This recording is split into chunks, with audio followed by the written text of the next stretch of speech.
അപ്പൊ ഈ ആയത്തുകളൊക്കെ, ഈ ദൃഷ്ടാന്തങ്ങളൊക്കെയും നിങ്ങൾക്ക് വിവരിച്ചു തരുന്നത് നിങ്ങളൊന്ന് ഗുണപാഠം ഉൾക്കൊള്ളാൻ വേണ്ടിയാ, നിങ്ങൾ നന്നാവാൻ വേണ്ടിയിട്ടാണ്.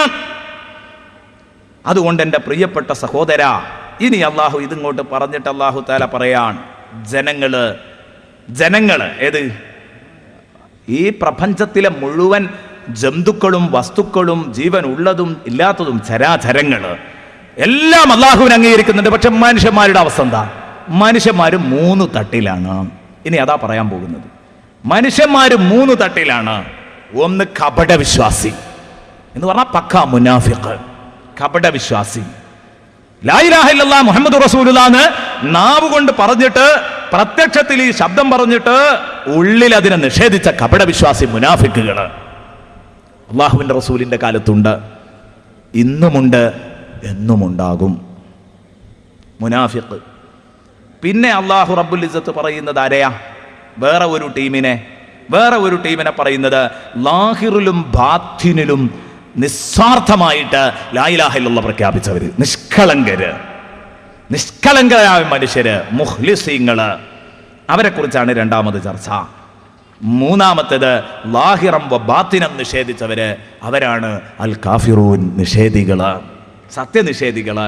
അപ്പൊ മുനാഫിഖൂൻ, അൽ മൂമിനൂൻ അല്ലെങ്കിൽ അൽ മുഖ്ലിസൂൻ, അൽ കാഫിറൂൻ, ഇങ്ങനെ 3 വിഭാഗമാണ്. വിശുദ്ധ ഖുർആനിൽ 3 സൂറകളുമുണ്ട് അല്ലെ? സൂറത്തുൽ മൂമിനൂൻ, ഖദ് അഫ്ലഹൽ മൂമിനൂൻ, അങ്ങനെ ഒരു സൂറ ഉണ്ട് ഖുർആനില്. സൂറത്തുൽ മുനാഫിഖൂൻ, അങ്ങനെ ഒരു സൂറ ഉണ്ട്, നിങ്ങൾ ജുമുഅക്ക് കേൾക്കാറില്ലേ? സൂറത്തുൽ മുനാഫിഖൂൻ. സൂറത്തുൽ മൂമിനൂൻ ഉണ്ട്, സൂറത്തുൽ മുനാഫിഖൂൻ ഉണ്ട്, സൂറത്തുൽ കാഫിറൂനയുമുണ്ട്. ഏതാ കാഫിറൂന? ഖുൽ യാ അയ്യുഹൽ കാഫിറൂൻ, ഖുൽ യാ അയ്യുഹൽ കാഫിറൂൻ ലാ അഅ്ബുദു മാ തഅ്ബുദൂന വലാ അൻതും അഅ്ബുദൂന മാ അഅ്ബുദു എന്ന് പറഞ്ഞുകൊണ്ട് അൽ കാഫിറൂൻ എന്ന സൂറയുമുണ്ടെങ്കിൽ ഖിയാമത്ത് നാൾ വരെ ഞാൻ പറയുന്ന ഈ 3 സൂറത്തിന്റെയും വക്താക്കൾ ഇവിടെ നിലനിൽക്കും. ഖിയാമത്ത് നാൾ വരെ ഈ 3 സൂറയുള്ള കാലത്തോളം ഈ 3 സൂറത്തിനും വക്താക്കളും ഉണ്ടാകും. മഹാന്മാരായ പണ്ഡിതന്മാർ പഠിപ്പിക്കുന്നു. അതുകൊണ്ട് മുനാഫിക്കുകൾ എന്നും ഉണ്ടാകും. നമ്മൾ ആ കൂട്ടത്തിൽ പെടാതിരിക്കാൻ നോക്കുക. ആരാണ് മുനാഫിക്കുകൾ എന്ന് ഇന്ന് നമുക്ക് മനസ്സിലാകും. നമ്മളൊക്കെ മുനാഫിക്കുകളാണെന്ന് തീർച്ചപ്പെടുത്തി പിരിഞ്ഞു പോകേണ്ട ഒരവസ്ഥ. ഹംദല റളിയല്ലാഹു അൻഹു പറഞ്ഞു, നാഫഖ ഹംദല. അത് അങ്ങേയറ്റത്തെ വിനയം കൊണ്ട് പറഞ്ഞതാ. നബിതങ്ങളുടെ സദസ്സിൽ നിന്ന് വയല് കേൾക്കുമ്പോഴുള്ള ആ ഒരു പേടിയും ഭയവും വീട്ടിൽ പോയി കുടുംബമായിട്ട് ജീവിക്കുമ്പോൾ നഷ്ടപ്പെടുമ്പോൾ നാഫഖ ഹംദല എന്ന് ആ വിഭ്രാന്തി കൊണ്ട് പറഞ്ഞു പോയതാ. നമ്മളെ സംബന്ധിച്ചിടത്തോളം അക്ഷരാർത്ഥത്തിൽ ഓരോരുത്തർക്കും പറയാ, ഞാനിതാ ഓരോ ദിവസവും നേരം വെളുക്കുമ്പോൾ മുനാഫിക്കാകുകയാണോ എന്ന് തോന്നിപ്പോകുന്ന ഒരവസ്ഥ. കാരണം ലാ ഇലാഹ ഇല്ലല്ലാഹയോടും മുഹമ്മദുർ റസൂലുള്ളാഹിയോടും യോജിച്ച വാക്കുമല്ല, പ്രവൃത്തിയുമല്ല, ചിന്തയുമല്ല എൻ്റെ ജീവിതത്തിൽ ദിനേന വന്നുകൊണ്ടിരിക്കുന്നത്. അപ്പം എനിക്ക് ചിന്തിക്കാൻ മാത്രമോ എൻ്റെ സ്വന്തം ജീവിതത്തെ ഒന്ന് നിരീക്ഷിക്കാൻ എനിക്കുണ്ട്. അള്ളാഹു നമുക്കതിന് തൗഫീക്ക് നൽകട്ടെ. അതാണ് നമ്മുടെ ക്ലാസിൻ്റെ വിജയമായി മാറേണ്ടത്. അപ്പം ആദ്യം കടന്നു വരുന്നത് മുനാഫിക്കുകളുടെ പട്ടികയിലേക്കാണ്. ആ മുനാഫിക്കുകളെ കുറിച്ച് ഖുർആൻ പറയുന്നു, വയഖൂലൂന ആമന്നാ ബില്ലാഹി വബിർറസൂൽ.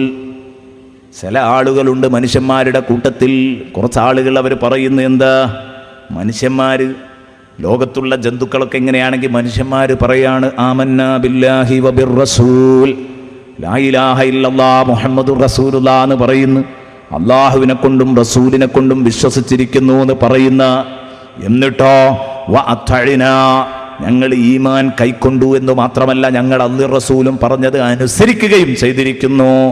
ഈമാനും ഇത്താഅത്തും വിശ്വാസവും അനുസരണവും പ്രഖ്യാപിച്ച ഒരു വിഭാഗം, സുമ്മയതവല്ലാ ഫരീഖും മിൻഹും, പിന്നെ ആ ജനങ്ങളിൽ നിന്ന് ഒരു ടീമതാ തിരിഞ്ഞു കളയുന്നു.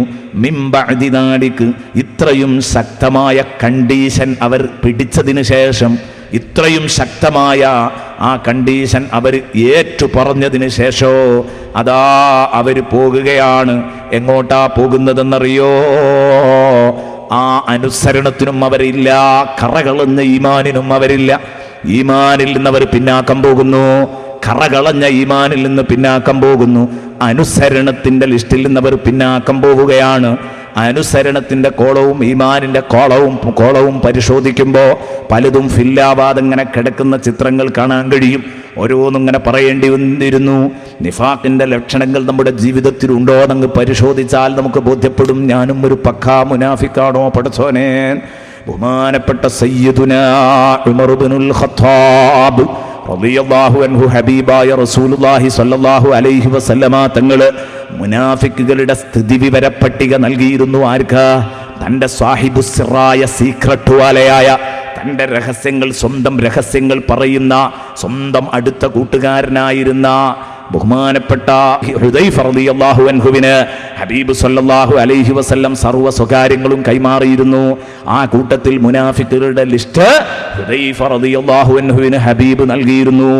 ആ ഹുദൈഫയെ വിളിച്ചിട്ട് ഉമർ ഇങ്ങനെ ചോദിക്കാറുണ്ട്, അല്ലയോ പ്രിയപ്പെട്ട ഹുദൈഫ, നിങ്ങൾക്ക് അല്ലാഹു മുനാഫിക്കുകളുടെ ലിസ്റ്റ് നൽകിയിട്ടുണ്ടല്ലോ ഹുദൈഫ, ആ കൂട്ടത്തിൽ പാവപ്പെട്ട ഉമറുണ്ടോ എന്ന് രാവിലെയും വൈകുന്നേരവും സയ്യിദുനാ ഉമർ ഇബ്നുൽ ഖത്താബ് റളിയല്ലാഹു ചോദിക്കാറുണ്ടായെങ്കിൽ നമ്മൾ ഇതൊരു ആത്മപരിശോധന നടത്തേണ്ടതില്ലേ എൻ്റെ പ്രിയപ്പെട്ട കൂട്ടുകാരെ?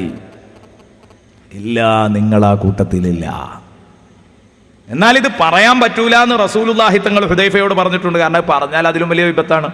മുനാഫിക്കുകൾ ആരൊക്കെയെന്നോ റസൂലുള്ളാഹിക്ക് അല്ലാഹു തആല ശരിക്കും ചൂണ്ടിക്കൊടുത്തിട്ടുണ്ട്. അതിൻ്റെ അടിസ്ഥാനത്തിൽ റസൂലുള്ളാഹി സാഹിബു സിറായ തൻ്റെ രഹസ്യങ്ങൾ തുറന്നു പറയുന്ന ചങ്ങാതിക്ക് പറഞ്ഞു കൊടുത്തു ഹുദൈഫക്ക്. അതിന് ഹുദൈഫനെ രഹസ്യം സൂക്ഷിക്കാൻ പറ്റുമോ എന്ന് ശരിക്കും പരിശോധിച്ചറിഞ്ഞതിന് ശേഷം റസൂലുള്ളാഹി പറയാൻ തുടങ്ങിയത്. അതൊക്കെ അതിലുള്ള സംഭവങ്ങളാണ്. പക്ഷേ ഉമർ റളിയല്ലാഹു അൻഹു ഈ ഹുദൈഫനെ ഉപയോഗപ്പെടുത്തിയിരുന്നു. ഞാനതിൽ പെട്ടിട്ടുണ്ടോ എന്ന് ഇടക്കിടക്ക് ഇങ്ങനെ ചോദിച്ചു. പിന്നെ അതുപോലെ തന്നെ ഞാൻ നിയമിച്ച കാളിമാരെ കൂട്ടത്തിൽ അങ്ങനെ ആരെങ്കിലും ഉണ്ടോ? അടുത്ത ചോദ്യം. ഞാൻ ഒരുപാട് സ്ഥലത്തേക്ക് കാളിമാരെ നിയമിച്ചിട്ടുണ്ട്. അവർക്കൊക്കെ താടിയുണ്ട്, തലപ്പാവുണ്ട്. അതുകൊണ്ടും സംഗതിയായില്ല. നിഫാഖുണ്ടോ എന്ന് നോക്കണം.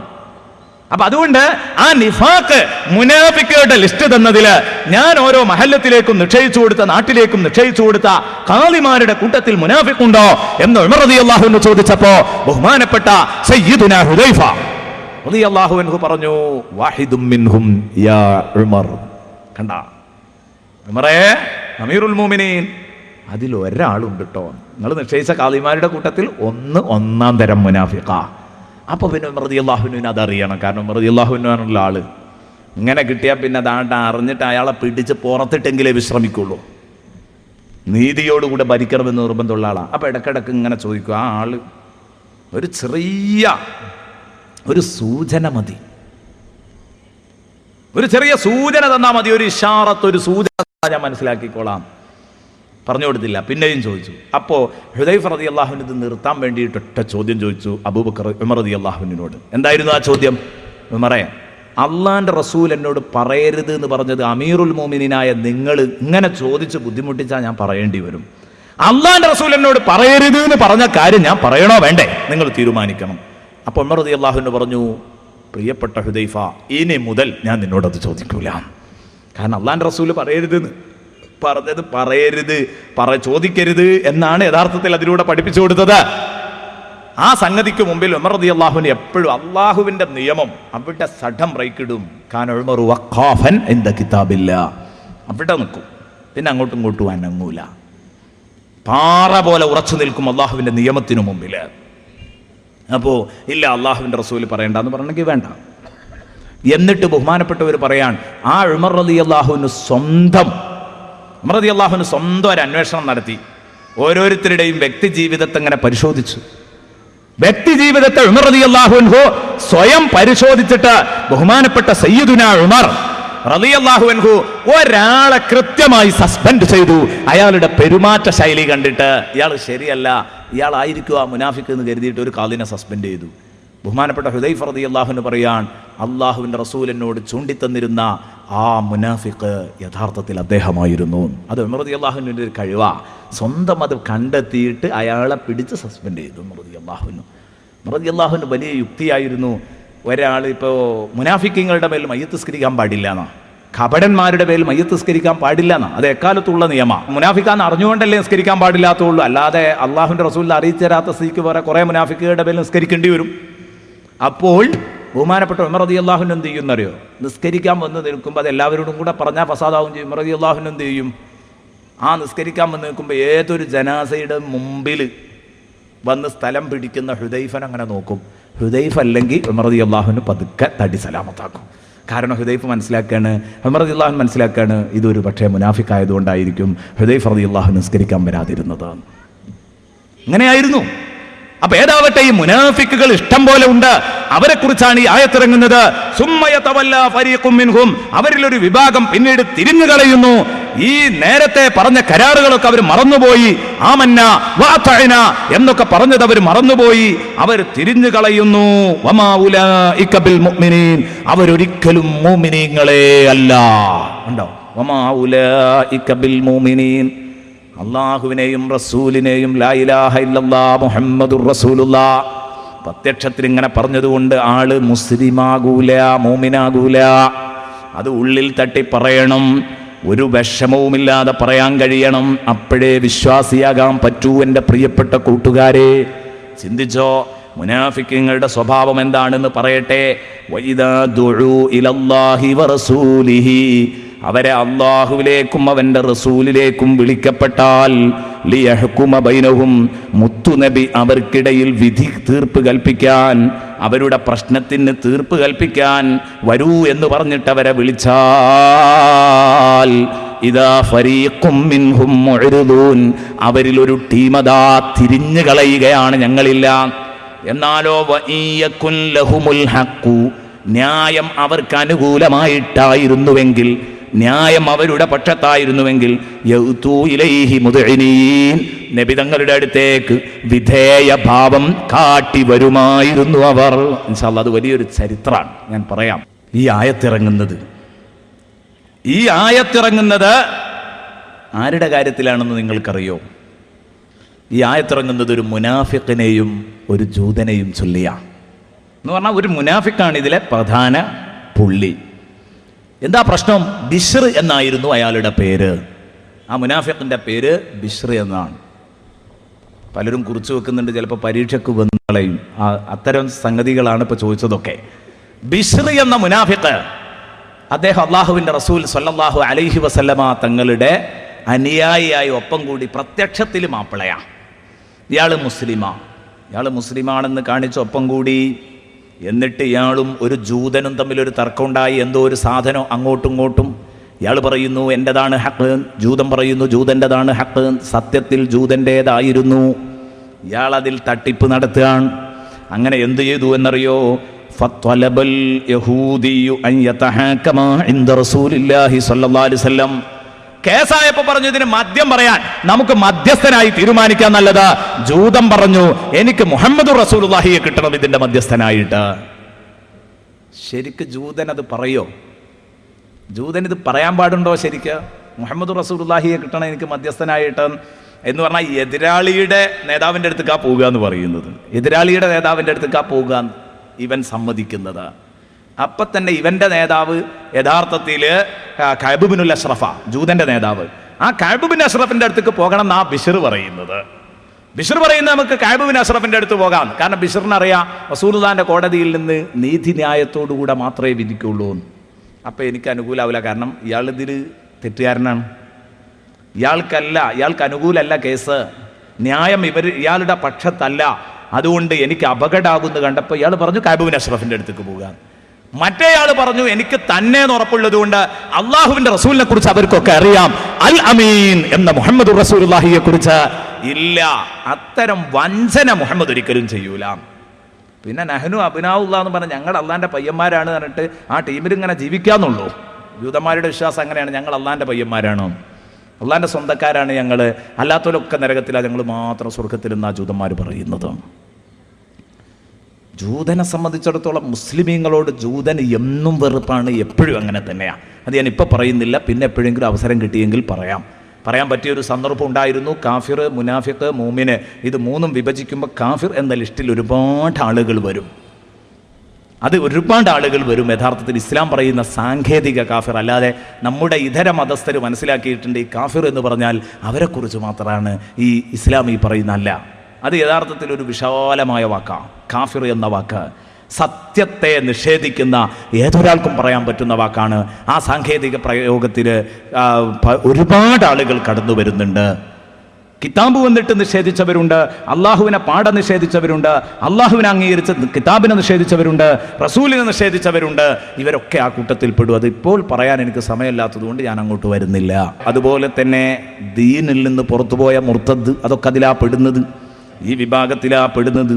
ഏതാവട്ടെ, ഞാൻ പറഞ്ഞു വന്നത്, ഇവിടെ ഇവൻ ഉറപ്പുണ്ട്, ന്യായം എനിക്ക് അനുകൂലമായതുകൊണ്ട് നീതിയോടുകൂടെ വിധിക്കുന്ന മുഹമ്മദാ നല്ലത്. കഅബ് ഇബ്നു അഷ്റഫ് നമ്മളെ നേതാവാണെങ്കിലും തരികിടയാണെന്ന് എനിക്കറിയാം, അതുകൊണ്ടാണ് ഇവൻ ഒഴിഞ്ഞു മാറുന്നത്. എന്നാ ബിശ്ർ ഒഴിഞ്ഞു മാറുന്നതോ മുഹമ്മദുർ റസൂലുള്ളാഹി കറക്റ്റാണ് എന്നറിയുന്നത് കൊണ്ടാ, ന്യായം തനിക്ക് അനുകൂലമല്ല. അപ്പം നല്ലത് കഅബ് ഇബ്നു അഷ്റഫിൻ്റെ അടുത്തേക്കാണെന്ന് കരുതിയാണ്. പക്ഷേ യഹൂദി വിട്ടില്ല. ജൂതൻ എന്ത് ചെയ്തു? അത് നല്ലൊരു പ്ലസ് പോയിന്റ് ആയിട്ട് ഇങ്ങോട്ട് പിടിച്ചു. എടോ, ഇതെന്തൊരു വിരോധാഭാസാണെടോ. ഞാൻ എൻ്റെ നേതാവിൻ്റെ അടുത്തേക്ക് വിളിച്ചിരുന്നൊക്കെ ആണെങ്കിൽ നിനക്ക് വരാതിരിക്കായിരുന്നു. ഞാൻ നിന്നെ വിളിച്ചത് നിന്റെ നേതാവിൻ്റെ അടുത്തേക്കാ. എന്നിട്ടെന്താ നിനക്ക് വരാൻ ബുദ്ധിമുട്ട്? അപ്പോൾ തന്നെ ഞാൻ പറയുന്നത് ആ സത്യം തന്നെ വരുന്നത്. ഇങ്ങനെ ഖണ്ഡിച്ചപ്പോൾ ഇവന് മറുപടി പറയാനില്ലാതെ ആയപ്പോ ഇവൻ പറഞ്ഞു, എന്നാ പിന്നെ അങ്ങനെ ആക്കുക എന്ന് പറഞ്ഞിട്ട് റസൂലുള്ളാഹി സ്വല്ലല്ലാഹി അലൈഹി വസല്ലം തങ്ങളുടെ അടുത്തേക്ക് വന്നു. അള്ളാഹുവിൻ്റെ റസൂൽ രണ്ടാളെയും വിചാരണ ചെയ്തു. രണ്ടാളെയും വിചാരണ ചെയ്തിട്ട് ഇവൻ അമാനത്തില്ല എന്ന് റസൂലുള്ളാഹിക്ക് ബോധ്യപ്പെട്ടു. ഹക്ക് ഇവൻ അനുകൂലമല്ല, വിശ്വസ്തതയില്ലാത്തയാളാ. അള്ളാഹുവിൻ്റെ റസൂൽ സല്ലല്ലാഹു അലൈഹി വസല്ലമ തങ്ങള് ഈ ജൂതന് അനുകൂലമായി റസൂലുള്ള വിധിച്ചു, ബിശ്റിന് പ്രതികൂലമായി വിധി കൽപ്പിച്ചു. ആ സമയത്തതാ ജൂതനും ഈ പ്രത്യക്ഷത്തിൽ മൂമിനായ മുനാഫിക്കായ ഇവനും ബിശ്റും അവിടുന്ന് ഇങ്ങോട്ട് ഇറങ്ങിയിട്ട് പുറത്തിറങ്ങുമ്പോൾ ബിശ്ർ പറയാണ്, അതൊക്കെ ശരി തന്നെയാണ്, ഞങ്ങളെ നേതാവ് അങ്ങനെ കൽപ്പിച്ചിട്ടുണ്ട്, എൻ്റെ നേതാവ് അങ്ങനെ വിധിച്ചിട്ടുണ്ടെങ്കിലും ഞാനത് അംഗീകരിക്കില്ല. എനിക്ക് അംഗീകാരമാകണമെങ്കിൽ ഒരാളെയും കൂടെ സമീപിക്കണം. അതാരാന്ന് ചോദിച്ചു. ജൂതൻ ചോദിച്ചു, അതാരാ? അത് മറ്റാരുമല്ല, ഉമർ ഇബ്നുൽ ഖത്താബ് റളിയല്ലാഹു അൻഹു. അള്ളാഹുവിൻ്റെ റസൂല് വിധി കൽപ്പിച്ചിട്ടേ ആ വിധി അംഗീകരിക്കാതെ ഉമറിന്റെ മുമ്പിലേക്ക് ചെല്ലുകയാണ് ബിശ്ർ, മുനാഫിഖായ ബിശ്ർ. അങ്ങനെ ബിശ്റിന്റെ കൂടെ ജൂതനും കയറി. ഉമർ റളിയല്ലാഹു അൻഹുവിന്റെ അടുത്തെത്തി. കേസ് വന്തഹാ ബിഹിമൽ അംറു ഇലാ ഉമർ റളിയല്ലാഹു അൻഹുമാ. അവരുടെ രണ്ടുപേരുടെയും കേസ് ഉമർ റളിയല്ലാഹു അൻഹുവിലെത്തി. അവസാനം വഖസ്സാ അലൈഹി മാ ഖാൻ, ഉണ്ടായത് രണ്ടാളും പറഞ്ഞു കൊടുത്തു. അള്ളാഹിന്റെ റസൂലിന്റെ അസാസിൽ പോയിട്ടാ വരുന്നത്, അവിടുന്ന് വിധിച്ചു, പക്ഷെ അതെനിക്ക് എതിരാണ്. ആര് പറയുന്നു? ബിശ്ർ പറയുന്നു. ജൂതൻ പറയുന്നു, എനിക്ക് അനുകൂലമായിരുന്നു, കാരണം എൻ്റേതാണ് സാധനം. ആ സമയത്ത് ബഹുമാനപ്പെട്ട ഉമർ റളിയല്ലാഹു അൻഹു വിചാരണക്ക് നിൽക്കുന്നില്ല. ബഹുമാനപ്പെട്ട ഉമർ റളിയല്ലാഹു അൻഹു പറഞ്ഞു, ഇവിടെ നിൽക്കട്ടോ, ഞാൻ ഇപ്പങ്ങ് വരാം. ഉമർ റളിയല്ലാഹു അൻഹു പറഞ്ഞു, ഇവിടെ നിൽക്കട്ടോ, ഞാൻ ഇപ്പങ്ങ് വരാം. ഖാമ ഉമറു വജാഅ ബിസ്സൈഫി യുസ്ഹിറുഹു ഫീ വജ്ഹിൽ മുനാഫിഖ്. എന്നിട്ട് അകത്ത് പോയിട്ടേ വാളെടുക്കാനാ പോയത്. അകത്ത് പോയിട്ട് വാളും എടുത്തിട്ട് മുനാഫിക്കിന് നേരെ ആ വാളും ചേർത്തിട്ട് ഇങ്ങോട്ട് വന്നു. എന്നിട്ട് പറഞ്ഞു, മല്ലം യർള ബിഖളാഇ റസൂലില്ലാഹി ഫഹാദാ ഖളാഇ ഫീഹി. മല്ലം യർള ബിഖളാഇ റസൂലില്ലാഹി സ്വല്ലല്ലാഹി അലൈഹി വസല്ലം, അല്ലാഹുവിന്റെ റസൂലിന്റെ തീർപ്പ് പൊരുത്തപ്പെടാൻ കഴിയാത്ത ഒരു പഹയന് ഫഖളാഇ ഹാദാ, എന്റെ വിധി ഇതാകുന്നു. സയ്യിദുനാ ഉമർ ഇബ്നുൽ ഖത്താബ് റളിയല്ലാഹു അൻഹു അതും പറഞ്ഞിങ്ങോട്ട് വന്നിട്ട് വീശല. അള്ളാന്റെ റസൂലിന്റെ വിധി അംഗീകരിക്കാൻ തയ്യാറില്ലാത്തവന്, പൊരുത്തപ്പെടാൻ പറ്റാത്തവന്, ഈ പാർട്ടിയിൽ നിന്നിട്ട് അതിന് പറ്റാത്തവന് എൻ്റെ അടുത്തുള്ള തീരുമാനതാണ്. എൻ്റെ പ്രിയപ്പെട്ട സഹോദര, ഈ ആയത്തിനെ സൂചിപ്പിച്ചാണ് ആ പറയുന്നത്. ഇനി ഒന്ന് അർത്ഥം വെച്ച് നോക്കൂ. വഇദാ ദുഉ ഇലല്ലാഹി വറസൂലിഹി, അവരുടെ ഏതെങ്കിലും ഒരു പ്രശ്നപരിഹാരത്തിന് അവരെ വിളിക്കപ്പെട്ടാൽ, ഇലല്ലാഹി വറസൂലിഹി, അള്ളാഹുവിലേക്കും അവൻ്റെ റസൂലിലേക്കും വിളിക്കപ്പെട്ടാൽ, ലിയഹ്കുമ ബൈനഹും, മുത്തുനബി അവർക്കിടയിൽ വിധി കൽപ്പിക്കാൻ വേണ്ടി. അവിടെ ഒരു കാര്യവും കൂടെ ആലോചിക്കുന്നത് നല്ലതാ. അതെന്താ? ഇദാ ദുഉ ഇലല്ലാഹി വറസൂലിഹി, അള്ളാഹുവിലേക്കും റസൂലിലേക്കും വിളിച്ചു. എന്തിന്? ലിയഹ്കുമാ ബൈനഹും. അങ്ങനെയാ ശരിക്കും പറയേണ്ടത്. ലിയഹ്കുമാ ബൈനഹും, അവർക്കിടയിൽ അവർ രണ്ടാളും വിധി കൽപ്പിക്കാൻ വേണ്ടി. അങ്ങനെയല്ല പറഞ്ഞത്. ലിയഹ്കുമ ബൈനഹും, ആ മുത്തുനബി അവർക്കിടയിൽ വിധി കൽപ്പിക്കാൻ വേണ്ടി അള്ളാഹുവിലേക്കും റസൂലിലേക്കും വിളിക്കപ്പെട്ടാൽ. ഇതിനെക്കുറിച്ച് ഇമാം ബൈലാവി റഹ്മത്തുള്ളാഹി അലൈഹി ബഹുമാനപ്പെട്ടവർ പറയുന്നു, എന്താണ് ഇങ്ങനെ പറയാൻ കാരണം? ലിയഹ്കുമ ബൈനഹും, റസൂലുള്ളാഹിയിൽ മാത്രം ഒതുക്കിയിടാൻ കാരണം എന്താ? അള്ളാഹുവിന് ഇഷ്ടമല്ലാത്തൊരു വിധി റസൂലുള്ളാഹിന്റെ അടുത്തുനിന്ന് വരൂല. അതന്നെ അള്ളാഹ്ക്ക് പൊരുത്തല്ല. കാരണം അറബി ഭാഷ അറിയുന്നവർക്ക് അറിയും അവിടെ അങ്ങനെയാ പറയേണ്ടത്, ലിയഹ്കുമാബൈന. പക്ഷെ അതില്ലാതെ ലിയഹ്കുമബൈനഹും എന്ന് പറയുമ്പോൾ അള്ളാന്റെ വിധിയാണ് റസൂലിന്റെ വിധി തന്നെയാണ്, റസൂലിന്റെ വിധിയാണ് അള്ളാന്റെ വിധി തന്നെയാണ്. എന്നിട്ട് ഇമാം ബൈളാവി റഹ്മത്തുള്ളാഹി അലൈഹി ഈ ആയത്ത് വിശദീകരിച്ചുകൊണ്ട് രേഖപ്പെടുത്തുന്നത് കാണാം. എന്താ? വദക്കറഹുല്ലാ, അള്ളാന്റെ റസൂലിനെ പറ്റി അള്ളാഹ് പറയാൻ കാരണം തഅളീമിഹി വദ്ദലാലതി അലാ അന്ന ഹുക്മഹു സല്ലല്ലാഹു അലൈഹി വസല്ലം ഫിൽ ഹഖീഖത്തി ഹുക്മുല്ലാഹ്. അല്ലാഹു തആലാന്റെ വിധി തന്നെയാണ് യഥാർത്ഥത്തിൽ റസൂലുള്ളാഹിയുടെ വിധി എന്ന് കാണിക്കാനും അള്ളാന്റെ റസൂലിനെ അങ്ങേയറ്റം ആദരിച്ചതിന് വേണ്ടിയാണ് അങ്ങനെ പറയാൻ കാരണം. അള്ളാഹുവിന് എന്തൊരു ബഹുമാനം അള്ളാഹുവിന്റെ റസൂലിനോട്. പക്ഷേ മുഹമ്മദ് റസൂലുള്ളാഹി എന്ന് പറയുന്ന ഒരു ടീമിന് അള്ളാഹുവിന്റെ റസൂലിനെ ബഹുമാനിക്കാൻ ഒരു പേടിയാണ്. അള്ളാഹുവിന്റെ റസൂലിനെ ബഹുമാനിക്കാൻ ഒരു പേടിയാണ്. ഈ അവസ്ഥ ഉണ്ടായിപ്പോകരുത്, അള്ളാഹു കാക്കട്ടെ. എൻ്റെ പ്രിയപ്പെട്ട സുഹൃത്തെ, ഇതുപോലെ ഖുർആനിൽ ധാരാളം ആയത്തുകളുണ്ട്, ഒന്നും രണ്ടും ഒന്നുമല്ല. ഖുർആൻ മര്യാദക്ക് പഠിച്ചാൽ വ്യതിയാന ചിന്താഗതിക്കാരൻ കരഞ്ഞു തൗബ ചെയ്തു മടങ്ങും സുന്നത്തി ജമാഅത്തിലേക്ക്. വല്ലാഹു വറസൂലുഹു അഹഖു അൻ യുർദൂഹു. ശരിക്കും ശ്രദ്ധിച്ചോ, വല്ലാഹു വറസൂലുഹു, അല്ലാഹുവും അവന്റെ റസൂലും അഹഖു ഏറ്റവും ബന്ധപ്പെട്ടവരാണ്. എന്ത്? അൻ യുർദൂഹു, അവരാ മുത്തുനബിയെ തൃപ്തിപ്പെടുത്താൻ ഏറ്റവും ബന്ധപ്പെട്ടവരാണ്. അല്ലാഹുവും റസൂലും അവരെ തൃപ്തിയാക്കാൻ പറ്റിയ ആൾക്കാരാണ് മോമിനീങ്ങൾക്ക്. മോമിനീങ്ങൾ തൃപ്തിയാക്കുകയാണെങ്കിൽ തൃപ്തിയാക്കേണ്ടത് അള്ളാഹു റസൂലിനെയാണ് എന്ന് പറഞ്ഞെടുത്ത് അവിടെയും പറയേണ്ടത് ശരിക്ക് അറബി നിയമപ്രകാരം, ഭാഷാ നിയമപ്രകാരം വല്ലാഹു വ റസൂലുഹു അഹഖു അൻ യുർദൂഹുമാ എന്നാ. അതില്ല, അൻ യുർദൂഹു, മുത്തുനബിയെ തൃപ്തിയാക്കുക. അപ്പൊ മുത്തുനബിയെ തൃപ്തിയാക്കിയ അത് അള്ളാഹിനെ തൃപ്തിയാക്കലാണ്. അത് മനസ്സിലാക്കാൻ കഴിയാത്തതാണ്. എന്താ ഖുർആൻ എങ്ങനെ ഓതും ഇവർ? എനിക്ക് അറിഞ്ഞുകൂടാ. എങ്ങനെയാണ് ഇവർ ഖുർആൻ പാരായണം ചെയ്യുന്നതെന്ന് അറിഞ്ഞുകൂടാ. അർത്ഥം അറിഞ്ഞുകൊണ്ട് ഖുർആൻ പാരായണം ചെയ്യുകയാണെങ്കിൽ വലിയ പ്രയാസം ഉണ്ടാവും. സൂറത്തു തൗബ 62 വല്ലാഹു വറസൂലുഹു അഹഖു അൻ യുർദൂഹു. ഇനി കേട്ടോ, സൂറത്തുൽ അംഫാലിന്റെ 24-ാം വചനം, യാ അയ്യുഹല്ലദീന ആമനു ഇസ്തജീബൂ ലില്ലാഹി വലിർറസൂൽ.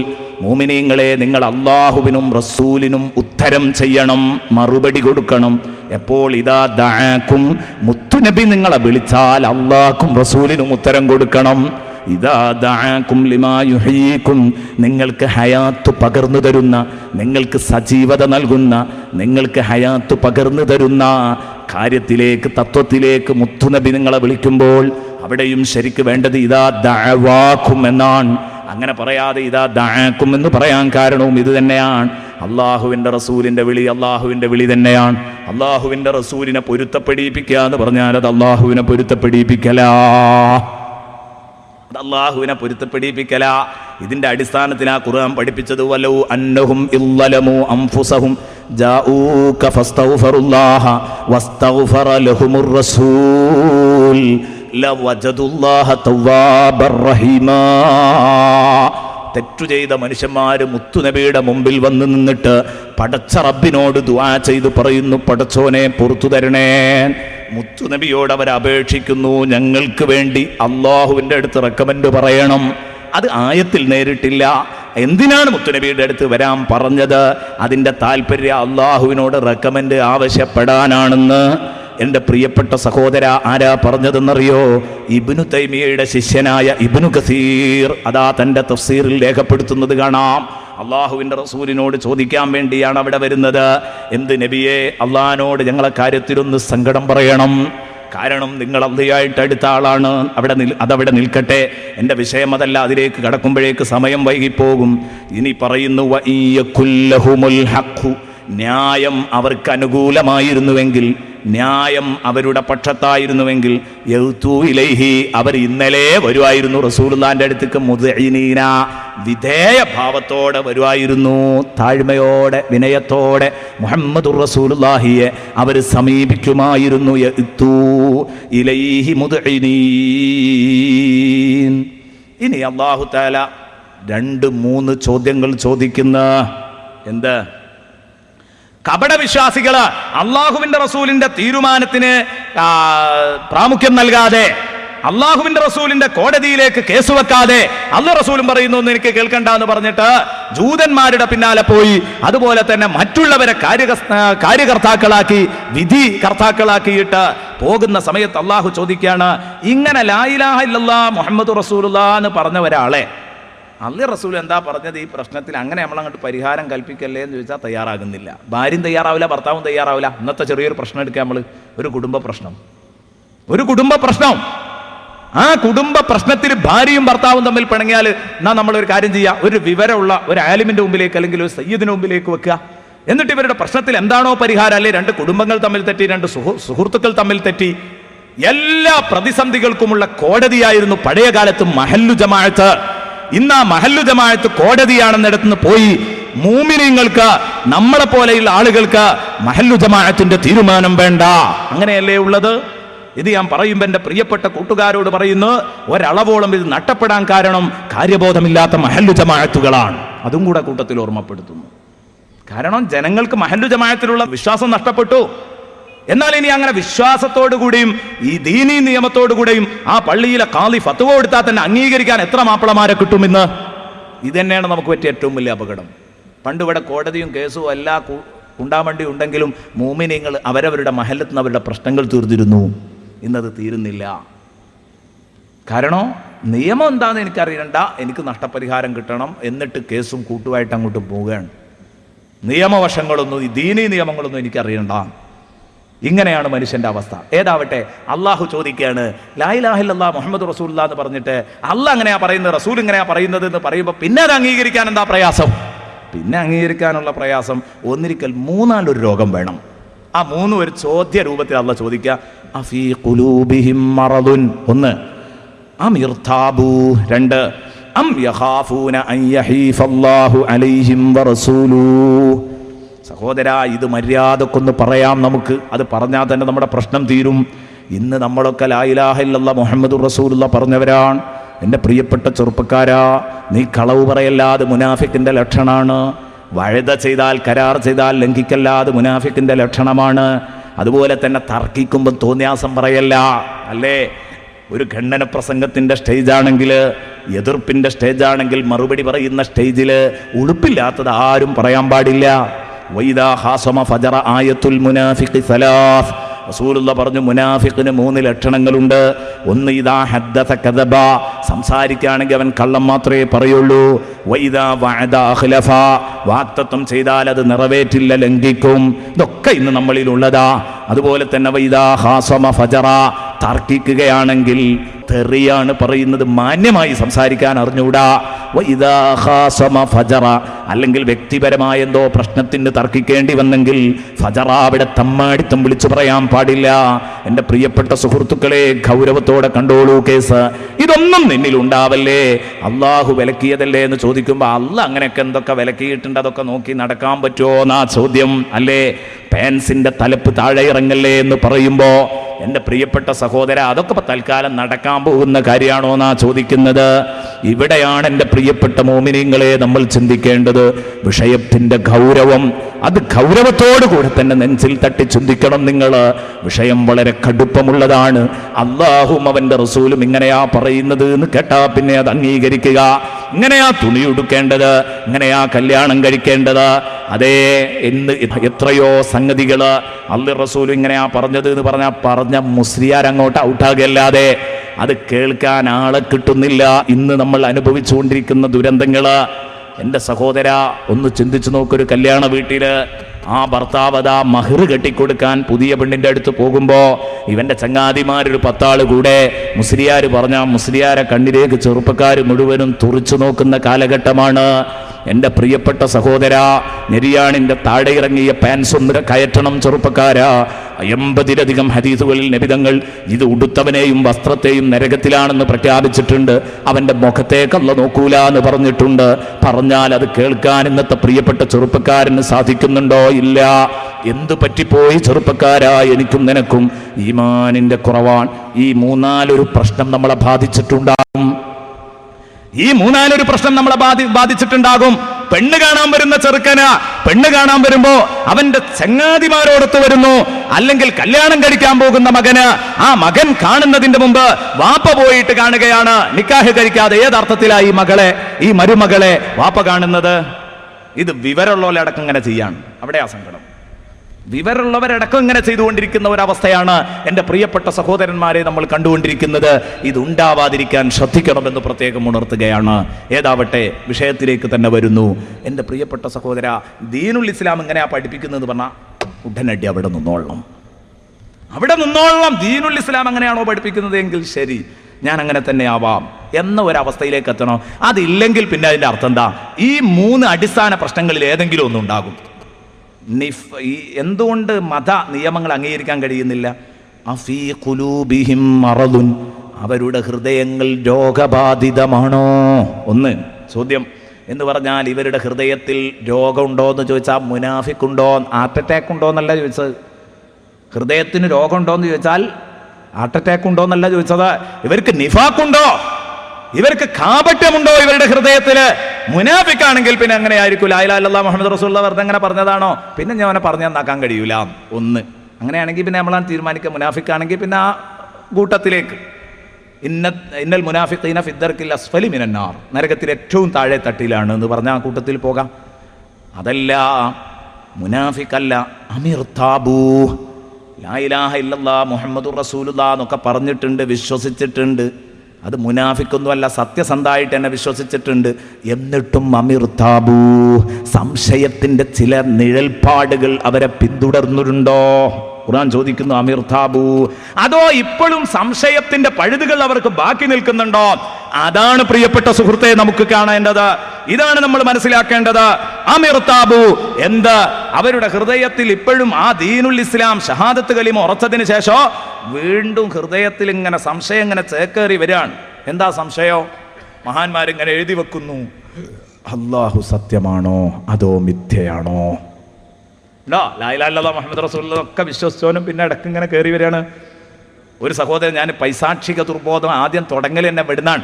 അല്ല ഉണ്ടോ അല്ലേ എന്നുള്ള സംശയം ചിലപ്പോഴൊക്കെ മനസ്സിന് ഇട്ട് തരുന്നു. ഞാൻ പറഞ്ഞപ്പോൾ ഒരു സഹോദരനോട് പറഞ്ഞു, ഉസ്താദെ എൻ്റെ ഒരു ദുരന്താണിത്, എൻ്റെ ജീവിതത്തിലെ വലിയൊരു ദുരന്താണ്, എൻ്റെ മനസ്സനുഭവിച്ചുകൊണ്ടിരിക്കുന്ന വലിയൊരു ദുരന്താണ്. എന്നും എനിക്ക് ഒറ്റയ്ക്ക് ഇരിക്കുകയാണെങ്കിൽ ഇങ്ങനെ തോന്നിപ്പോ, പഠിച്ചോ എന്ന് പറഞ്ഞിട്ടുണ്ടോ തോന്നിപ്പോ. ഇത് പിശാചിൻ്റെ പണിയാണ്, പിശാചിൻ്റെ പണി. ഓൻ പണി തുടങ്ങൽ അവിടെ നിന്നാണ് എന്ന് പറഞ്ഞിട്ടുണ്ട്. പണി തുടങ്ങൽ അവിടെ നിന്നാണ്. അവിടെ കിട്ടൂലെങ്കിൽ കുഫ്റ് നോക്കും, അവിടെ കിട്ടൂലെങ്കിൽ ശിർക്ക്, അത് കിട്ടൂലെങ്കിൽ ബിദ്അത്ത്, അത് കിട്ടൂലെങ്കിൽ മഅസിയത്ത്. അങ്ങനെയാണ് പിശാചിൻ്റെ ദുർബോധത്തിൻ്റെ സ്റ്റെപ്പുകൾ വിവരിച്ചത്. ഇപ്പം അങ്ങോട്ട് പോകുന്നില്ല. ഞാൻ ഇവിടെ പറയുന്നത്, എൻ്റെ പ്രിയപ്പെട്ട സഹോദര, അല്ലാഹ് എന്ന് പറഞ്ഞത് അതൊരു ഭാവനാ സൃഷ്ടിയാണോ? ആരോ വെറുതെ നമ്മളെ പേടിപ്പിക്കാൻ വേണ്ടിയിട്ട് തട്ടിപ്പടച്ചുണ്ടാക്കിയ ഒരു ഭാവനാ സൃഷ്ടിയാണോ, ഒരു ശബ്ദമാണോ പടച്ചോൻ അല്ലാഹ് എന്ന് തോന്നിപ്പോകുന്നത് ആർക്ക്? മുസ്ലിം ചെറുപ്പക്കാർക്ക് ഉണ്ടാവാൻ പാടില്ല അങ്ങനെ ഒരു സംശയം. എന്നാൽ അങ്ങനെ എനിക്കില്ല എന്ന് അഭിപ്രായമുള്ള ഒരു ഈസാസിൽ ഉണ്ടാകും. അല്ലാഹ് ഉണ്ട് എന്ന് ഞാൻ വിശ്വസിക്കുന്നുണ്ട്.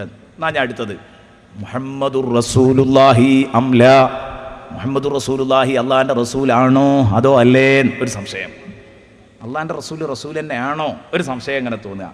അല്ലെങ്കിലോ വൽ ആഖിറതു ഹഖ്ഖുൻ അം ഖയാൽ, ആഖിറം എന്ന് പറയുന്നത് സത്യമാണോ അതോ ഒരു ഭാവനാ സൃഷ്ടിയാണോ എന്നിവൻ ഇങ്ങനെ തോന്നിപ്പോകുക.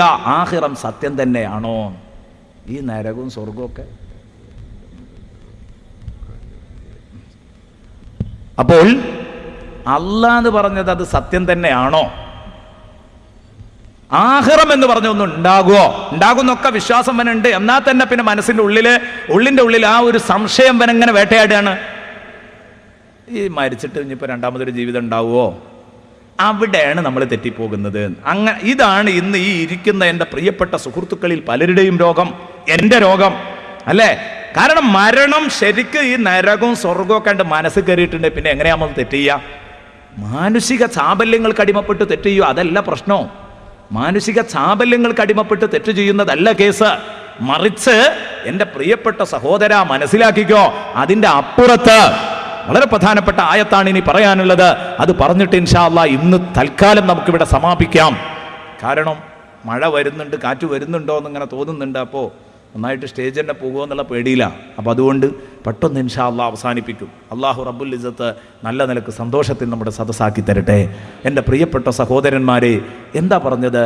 ഉള്ളിൻ്റെ ഉള്ളിലൊരു സംശയം, മരിച്ചിട്ട് ഇനി ഒരു ഹയാത്ത് ഉണ്ടാകുമോ?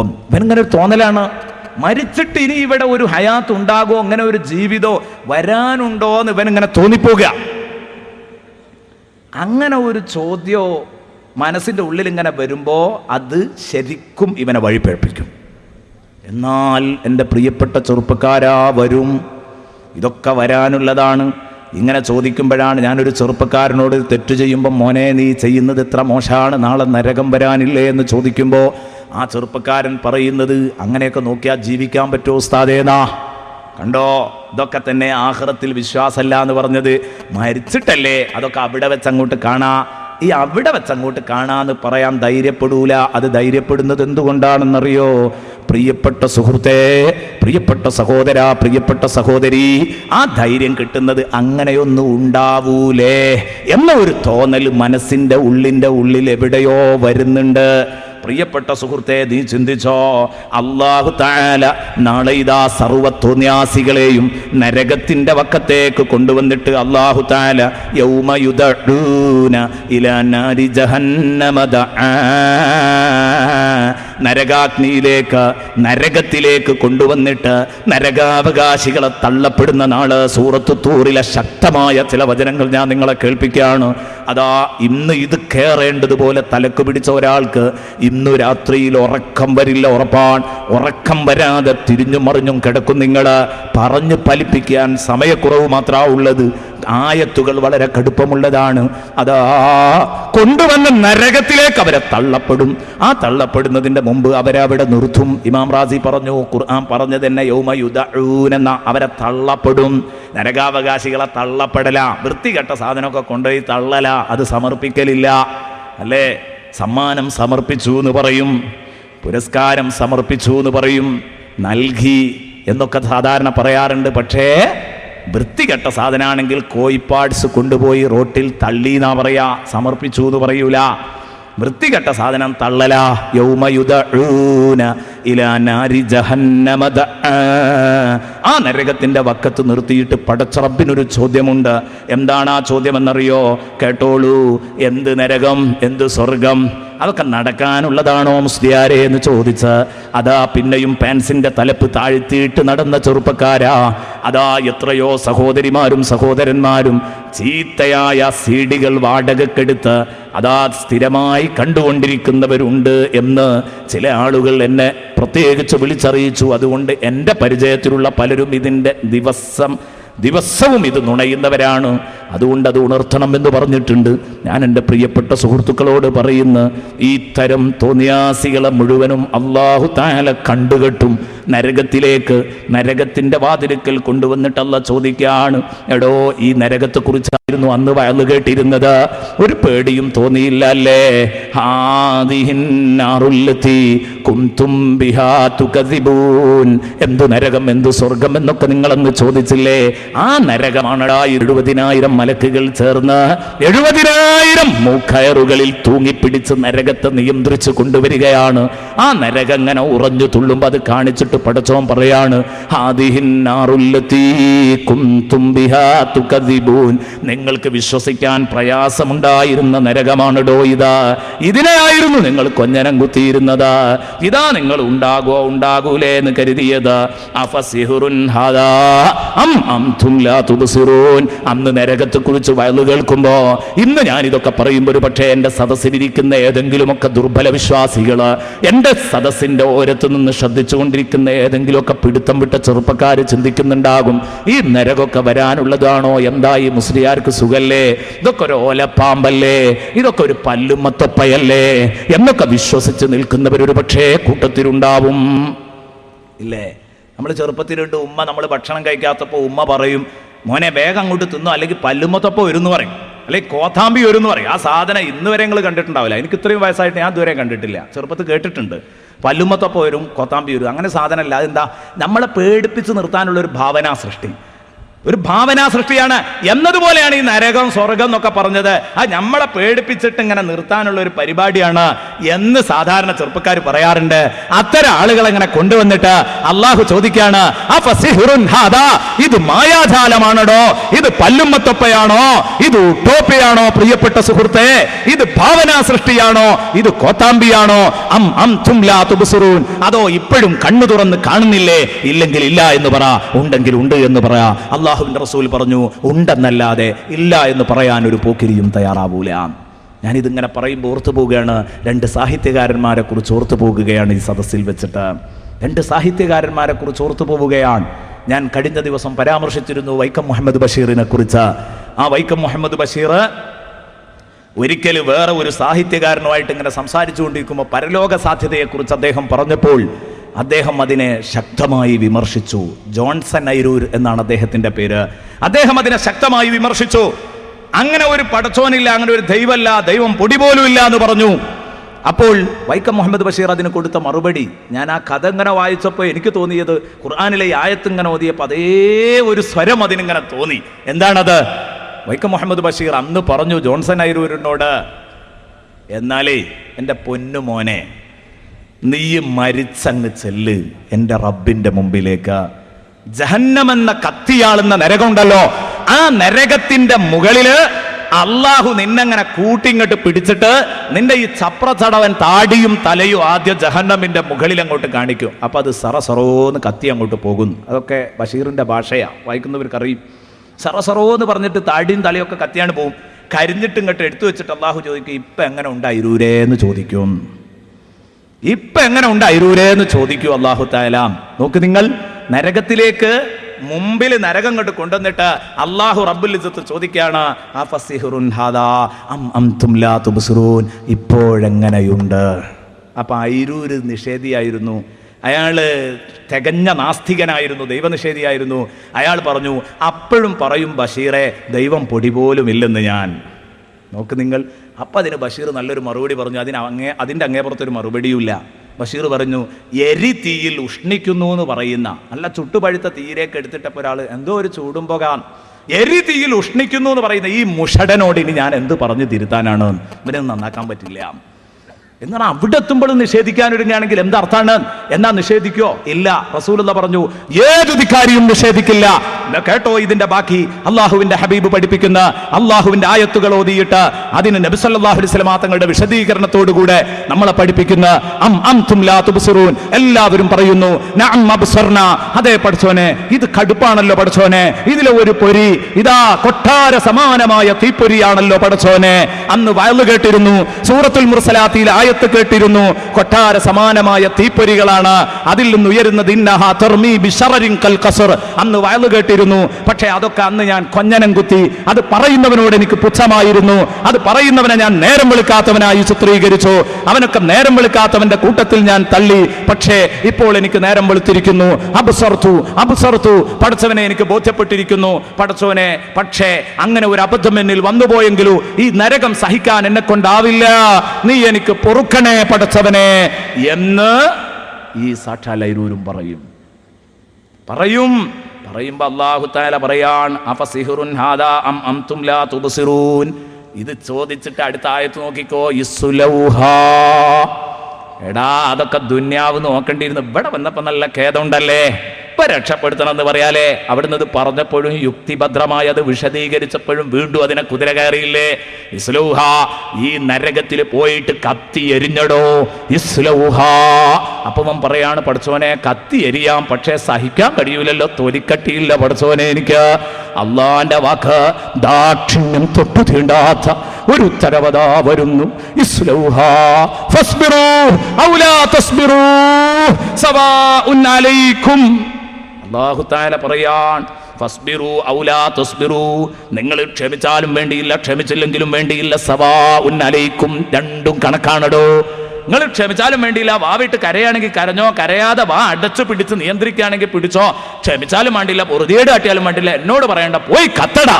അള്ളാഹു പറയാൻ, ഈ ഒരു അവസ്ഥയെ സമീപിക്കാൻ, ഈ ഒരു അവസ്ഥയെ നേരിടാൻ എത്ര ചെറുപ്പക്കാർക്ക് തൻ്റെ ഇടമുണ്ട്, എത്ര സഹോദരിമാർക്ക് ധൈര്യമുണ്ട്. ഉണ്ടെങ്കിൽ മാത്രം തോന്നിയാസത്തിലൂടെ ജീവിച്ചോ, അല്ലെങ്കിൽ അള്ളാഹുവിൻ്റെ ഖുർആനിലേക്കും സുന്നത്തിലേക്കും തിരിച്ചു വന്നോ, അല്ലെങ്കിൽ അപകടമായിരിക്കും. കാരണം ഇത് കടുപ്പുള്ള സംഗതിയാണ് ഈ പറയുന്നത്. ഇതൊരു ചെറിയ തമാശയല്ല, കുട്ടിക്കളിയല്ല ഈ പറയാൻ പോകുന്നത്. ഇതൊക്കെ കൺമുമ്പിൽ ഇങ്ങനെ കാണുമ്പോൾ എന്തായിരിക്കും അന്നത്തെ ഗൗരവം. അപ്പോൾ ഇതിങ്ങനെ കേൾക്കുമ്പോൾ നിർദാക്ഷിണ്യം പടച്ചോൻ ഇത് പറയുമ്പോൾ ഒരു സ്നേഹത്തിൻ്റെ ചെറിയൊരു കലർപ്പ് പോലും തോന്നുന്നില്ല അല്ലേ. ഈ റബ്ബിനെ പറ്റി ആ റഹ്മാൻ എന്ന് പറയണമെന്നൊക്കെ തോന്നിപ്പോവും. കാരണം ഫസ്ബിറു ഔ ലാ തസ്ബിറു സവാഉൻ അലൈക്കും, നിങ്ങൾ ക്ഷമിച്ചാലും വേണ്ടില്ല ക്ഷമിച്ചില്ലെങ്കിലും വേണ്ടില്ല, എന്നോട് പറയണ്ട, രണ്ടും കണക്കാണോ ഇവിടെ. നിങ്ങൾ പൊറുതിയേട് കാട്ടിയാലും ക്ഷമിച്ചാലും ഒക്കെ എന്ന് പറയുമ്പോൾ എന്താ പടച്ചോന് ഒരു അല്പം പോലും നമ്മളോട് ഒരു മനസ്സലിവ് തോന്നാത്തത്? എന്തുകൊണ്ട് നമ്മോടൊരു മനസ്സലിവ് തോന്നുന്നില്ല? കണ്ണുചോരയില്ലാത്ത പ്രയോഗമാണല്ലോ ഇത് എന്ന് നമുക്ക് തോന്നിപ്പോകും. അതിന് മറുപടി പറയാണ് അള്ളാഹു. അങ്ങനെയൊക്കെ പറയുമ്പോൾ കുറച്ച് കടുപ്പം കൂടിയൊന്ന് തോന്നുന്നുണ്ടാകും. ഞാൻ റഹ്മാനായിരുന്നു. എവിടെ? ഫിദ്ദുന്യ. ദുന്യാവിലെ ഞാൻ റഹ്മാനായിരുന്നു. അതിലും വഞ്ചിതനായതല്ലേ ജി? അനുസരിക്കാത്തവനും ഇഷ്ടം പോലെ തന്നപ്പോൾ ഇവിടെ ഞാൻ റഹീമാണടോ. ഇവിടെ ഞാൻ റഹീമാണ്. അവിടെ നിന്ന് അനുസരിച്ചവനെ സുഖിപ്പിക്കാനാണ് ഞാൻ ഇവിടെ കാത്തിരിക്കുന്നത്. അതുകൊണ്ട് ഇന്നമാ തുജ്സൗന മാ കുന്തും തഅമലൂൻ, നിങ്ങളുടെയൊക്കെ കർമ്മഫലമാണ് നിങ്ങൾക്ക് ഈ നൽകിക്കൊണ്ടിരിക്കുന്നത്. ഞാൻ നിങ്ങളെ ആക്രമിക്കല്ലോ, നിങ്ങൾ ചെയ്തതിന് തരേണ്ടത് ഇതാണ്, അതുകൊണ്ട് തരാണ്. പടച്ചവനെ, ഈ ഒരു രംഗത്തെ അഭിമുഖീകരിക്കേണ്ടി വരുമല്ലോ സാധുക്കളായ ഞങ്ങൾക്കൊക്കെ. പടച്ചവനെ, ഞങ്ങളെ നീ നരകത്തെ തൊട്ട് കാക്കണേ അല്ലാ. ഞങ്ങളെ മാതാപിതാക്കളെ കാക്കണേ അല്ലാ. ഞങ്ങളെ ഉസ്താദുമാരെ കാക്കണേ അല്ലാ. ഞങ്ങൾക്ക് ബന്ധപ്പെട്ടവരെ കാക്കണേ അല്ലാ. എല്ലാവരെയും നീ കാക്കണേ അല്ലാ. എൻ്റെ പ്രിയപ്പെട്ട സഹോദര, ഇത് ചെറിയ കാര്യമാണോ ഖുർആൻ ഈ പറയുന്നത്? അപ്പോൾ ഖുർആൻ ചോദിച്ചു, ഒന്നിരിക്കൽ അവർക്ക് മനസ്സിൽ നിഫാഖുണ്ട്, അല്ലെങ്കിൽ അവർക്ക് വിശ്വസിച്ചിട്ടും പിന്നെയും ഡൗട്ട് തീരുന്നില്ല. മിർതാബു, പിന്നെയും അവർ ഡൗട്ടിലാവുകയാണോ, സംശയത്തിലാവുകയാണോ? അം യഖാഫൂന അൻ യഹീഫല്ലാഹു അലൈഹിം വറസൂലുഹു, അതോ അല്ലാഹു അവന്റെ റസൂലും അവരോട് അന്യായം ചെയ്യുമെന്ന് അവർ ഭയപ്പെടുന്നുണ്ടോ? ഏത്? ലാ ഇലാഹ ഇല്ലല്ലാഹ് മുഹമ്മദ് റസൂലുള്ളാഹി വിശ്വാസമുണ്ട്, ആഖിറം അതൊക്കെ ഉണ്ടാകും, എല്ലാം റെഡിയാണ്. പിന്നെന്താ? എന്നാലും പെണ്ണിന് ഇങ്ങനെ തോന്നുകയാണ്, ഞാൻ പെണ്ണായതുകൊണ്ട് എന്തേ എനിക്ക് പകുതി സ്വത്ത് അള്ളാഹു തല തന്നത്, ആങ്ങളൊക്കെ ഇരട്ടി എനിക്ക് പകുതി. അത് ശരിയല്ല കേട്ടോ, അള്ളാഹു തല അക്രമം അങ്ങനെ തോന്നാൻ പാടില്ല. ഓരോ നിയമത്തിലും, അത് ഞാനൊരു ഉദാഹരണം പറഞ്ഞതാണ്, കുറേ പറയാനുണ്ടായിരുന്നു, പക്ഷേ സമയമില്ലാത്തതുകൊണ്ടാണ് അങ്ങനെ ചുരുക്കുന്നത്. അം യഖാഫൂന, അല്ലെങ്കിൽ അവർ ഭയപ്പെടുന്നോ, യഹീഫല്ലാഹു അലൈഹിം റസൂലുഹു, അള്ളാഹുവിൻ്റെയും റസൂലിൻ്റെയും നിയമം അംഗീകരിച്ചാൽ അള്ളാഹു റസൂലും അവരോട് അന്യായം ചെയ്യുമെന്ന് കരുതുന്നുണ്ടോ? ഏതെങ്കിലും ഒരു വിധിയിൽ അള്ളാഹു റസൂലും അവരോട് അന്യായമായി പ്രവർത്തിക്കുന്നു തോന്നുന്നുണ്ടോ? ഉണ്ടെങ്കിൽ ദീനിൽ നിന്ന് അകലും, അള്ളാഹിനെ കുറ്റം പറയും, റസൂലിനെ കുറ്റം പറയും. അവിടെയാണ് കുഴപ്പങ്ങൾ ഉണ്ടാകുന്നത്. എന്നിട്ട് പറഞ്ഞു, ബൽ ഉലൈക ഹുമുൽ ളാലിമൂൻ, എന്നല്ല, ഇവർ നിശ്ചയം അതിക്രമികൾ തന്നെയാകുന്നു. ഇനി യഥാർത്ഥ വിശ്വാസികളുടെ ലക്ഷണം എന്താണ്? ഇതാണ് ഇനി പറയാൻ പോകുന്നത് ഇൻഷാ അല്ലാഹ്. എൻ്റെ പ്രിയപ്പെട്ട സഹോദരന്മാരെ, നമുക്ക് നാളെ പറയാം. ഇന്ന് നമുക്കിനി അത് പറയാൻ സമയമല്ല, കാരണം ഒരല്പോ വൈകിയാണ് നമ്മൾ തുടങ്ങിയത് തന്നെ. അപ്പോൾ ഇനിയും നിന്നാൽ ഇടക്ക് വെച്ച് ബുദ്ധിമുട്ടുണ്ടാകുമോ എന്ന് മനസ്സിലാക്കിയിട്ടാണ് യഥാർത്ഥത്തിൽ ഇവിടെ വെച്ച് നിർത്തുന്ന. ആരും പോകരുത്. ഏതായാലും ബസ് ഇന്നിപ്പോൾ എല്ലാവർക്കും അത് പ്രതീക്ഷിച്ച് വേഗം ഓടേണ്ടതില്ല. ഇന്നത്തെ ഒരു ദിവസം ഇങ്ങനെ സംഭവിച്ചതിന് ഇനി സംഭവിക്കാനും പോകുന്നില്ല. കാരണം നാളെ നോമ്പും കാര്യമൊന്നുമില്ല. നേരത്തെ തന്നെ നമുക്ക് വരണം, പരിപാടി തുടങ്ങണം. 3 ദിവസവും കൂടെ ഉള്ളൂ. സജീവമായി പങ്കെടുക്കണം. ധാരാളം ആളുകളെ പങ്കെടുപ്പിക്കാൻ വേണ്ടി നോക്കണം. അള്ളാഹു റബ്ബുൽ ഇസ്സത്ത് എല്ലാവർക്കും അർഹമായ പ്രതിഫലം നൽകുമാറാവട്ടെ.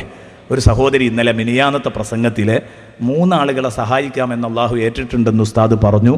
അതിൽ ഒന്ന് ചാരിത്രശുദ്ധി ഉദ്ദേശിച്ച് വിവാഹം നിശ്ചയിച്ച ആൾ, വിവാഹം കഴിക്കുന്ന ആൾ, അയാൾ ദരിദ്രനാണെങ്കിലും അള്ളാഹു അയാൾക്ക് ഏർപ്പാടുണ്ടാക്കി കൊടുക്കും, സഹായിക്കും എന്ന് പറഞ്ഞു. അള്ളാഹുവിൻ്റെ ഔദാര്യം കൊടുക്കുമെന്ന് പറഞ്ഞു. രണ്ടാമത്തത് കരാർ മോചനപത്രം എഴുതിയ അടിമ, അദ്ദേഹത്തിനും കൊടുക്കുമെന്ന് പറഞ്ഞു. മൂന്നാമത്തെ ആൾ ഉസ്താദ് പറഞ്ഞിട്ടില്ല എന്ന് പറഞ്ഞു. ഞാൻ അതിൻ്റെ ഇടയിൽ ആ സ്ത്രീധന പ്രശ്നത്തിലേക്ക് കടന്ന് സ്ത്രീധനത്തെക്കുറിച്ച് കുറച്ച് കടുത്ത ഭാഷയിൽ വിമർശിച്ചു. പ്രസംഗിക്കുന്ന സമയത്ത് അതിൽ ഇതങ്ങോട്ട് മറന്നുപോയതാ. അപ്പം അത് മൂന്നാമത്തേത് അൽ ഗാസി ഫീ സബീലില്ലാഹ്, അതും കൂടെ പറയണം എന്ന് ഒരു സഹോദരി ഒരു എഴുത്ത് തന്നിട്ടുണ്ട്. ഇത്രത്തോളം പ്രസംഗത്തിലൊരു വാക്കുപോലും വിട്ടുപോയിട്ടുണ്ടെങ്കിൽ അതും കൂടെ മനസ്സിലാകുന്ന രൂപത്തിൽ വളരെ ശ്രദ്ധിച്ചുകൊണ്ടാണ് സഹോദരന്മാരും സഹോദരിമാരും ഒക്കെ സദസ്സിനെ വീക്ഷിക്കുന്നത് എന്ന് ഓർക്കുമ്പോൾ ഇവിടെ നടത്തുന്ന ടെസ്റ്റിലൊക്കെ എല്ലാവർക്കും ഫുൾ മാർക്കും കിട്ടുമെന്നുള്ള ആ ഒരു ധാരണയാണ് ഇപ്പം എൻ്റെ മനസ്സിൽ. അപ്പോൾ അള്ളാഹു റബ്ബുൽ ഇസ്സത്ത്, അള്ളാഹു സഹോദരന്മാർക്കും സഹോദരിമാർക്കൊക്കെ ഹിഫ്ള് അള്ളാഹു തആല വർദ്ധിപ്പിച്ചു തരട്ടെ. അൽ ഗാസി ഫീ സബീലില്ലാഹ്. മൂന്നാമത്തത് അള്ളാഹുവിൻ്റെ മാർഗത്തിൽ സമരത്തിനിറങ്ങുന്നയാൾ, അയാൾ ദാരിദ്ര്യം ഭയപ്പെടേണ്ടതില്ല, അള്ളാഹു അദ്ദേഹത്തിന് കൊടുക്കും. അൽ ഗാസി ഫീ സബീലില്ലാഹ്. ഏതാവട്ടെ, ഒരുപാട് ആളുകൾ, മരിച്ചുപോയ ആളുകൾക്ക് വേണ്ടി ദ്വാരക്കാനുണ്ട്, കടം കൊണ്ട് വിഷമിക്കുന്നവരുണ്ട്, അതുപോലെ തന്നെ സഹായി എന്നും ഇവിടെ ഉണ്ട്. ആ സഹായിയെ നാളെ നിങ്ങൾ വരുമ്പോൾ ഈ സദസ്സിലേക്ക് നിങ്ങൾ എന്തായാലും ഒരു 10 റുപ്യ കൊടുത്തുകൊണ്ടിരിക്കുന്നതാണല്ലോ. അതിൻ്റെ പുറമെ അത് കഴിഞ്ഞിട്ട് സഹായിയെ സഹായിക്കാൻ, കാരണം പാവപ്പെട്ട രോഗികളെ സഹായിക്കുന്ന ഒരു സംഘടനയാണ്, നമുക്കൊക്കെ അറിയാം. വളരെ കാര്യക്ഷമമായ പ്രവർത്തനങ്ങൾ അവർ നടത്തിക്കൊണ്ടിരിക്കുന്നുണ്ട്. എല്ലാവരും ആകർഷിക്കപ്പെടുന്ന പ്രവർത്തനങ്ങളാണ്. അതുകൊണ്ട് നിങ്ങൾ അവരെ സഹായിക്കാൻ എന്തെങ്കിലും ഒരു കാശ് കൊണ്ടുവരണം. പിന്നെ ഡേറ്റ് കഴിയാതെ വീട്ടിലിരിക്കുന്ന ഗുളികകൾ, മരുന്നുകൾ, അതൊക്കെ നിങ്ങൾ ഇങ്ങോട്ട് എത്തിച്ചു കൊടുത്താൽ, കൗണ്ടറിലേക്ക് എത്തിച്ചു കൊടുത്താൽ അവർ കൊണ്ടുപോകാൻ കഴിയും. മിനിയാമത്തെ ഒരു അനുഭവം ഒരു സഹോദരനോട് പറഞ്ഞു. 9 ഗുളിക ഒരു വീട്ടിൽ നിന്ന് എത്തി. ഒരു ഗുളികക്ക് 90 റുപ്യ വിലയാണ്. അപ്പോൾ 900 റുപ്യ. 900 ഉറുപ്പ്യേൻ്റെ ഗുളിക പക്ഷേ എടുത്തു നോക്കുമ്പോൾ ഡേറ്റ് കഴിഞ്ഞിട്ടുണ്ട്. അത് നമ്മുടെ ഒരു ചെറിയ ഓർമ്മക്കുറവ് കൊണ്ട് 900 ഉറുപ്പ്യേൻ്റെ ഗുളിക വെറുതെ കളഞ്ഞു. അത് രോഗികൾക്ക് അത്യാവശ്യമായിട്ട് ഇത് വാങ്ങാൻ കഴിയാതെ മരിച്ചു പോകുന്ന ആളുകളുണ്ടാവും, അവർക്ക് കൊടുക്കാൻ നമുക്കത് പറ്റുമല്ലോ. അപ്പം വെറുതെ വീട്ടിൽ ഉറങ്ങുന്ന ഗുളികകൾ അതിൻ്റെ ഡേറ്റ് കഴിഞ്ഞിട്ടുണ്ടോ ഇല്ലേ നോക്കിയിട്ട് ഒന്നിങ്ങോട്ട് എത്തിക്കുകയാണെങ്കിൽ അത് വളരെ ഉപകാരമാണ്. നാളെ വരുമ്പോൾ അത്തരം ഗുളികകളൊക്കെ വീട്ടിൽ വെറുതെ ഇരിക്കുന്നുണ്ടെങ്കിൽ എടുക്കണം. അതൊക്കെ നിങ്ങൾക്ക് കിട്ടുന്ന വലിയൊരു മുതൽക്കൂട്ടായിരിക്കും. ഇൻഷാ അല്ലാഹ് നാളത്തെ പ്രഭാഷണത്തിനും തുടർന്നുള്ള പ്രഭാഷണത്തിനൊക്കെ അതിൻ്റെ ഗൗരവം വരുന്നിടത്ത് വെച്ച് ഞാൻ ഉണർത്താം. ഇന്ന് തൽക്കാലം സമയമില്ലാത്തതുകൊണ്ട് ദുആ ചെയ്തുകൊണ്ട് അവസാനിപ്പിക്കുകയാണ്.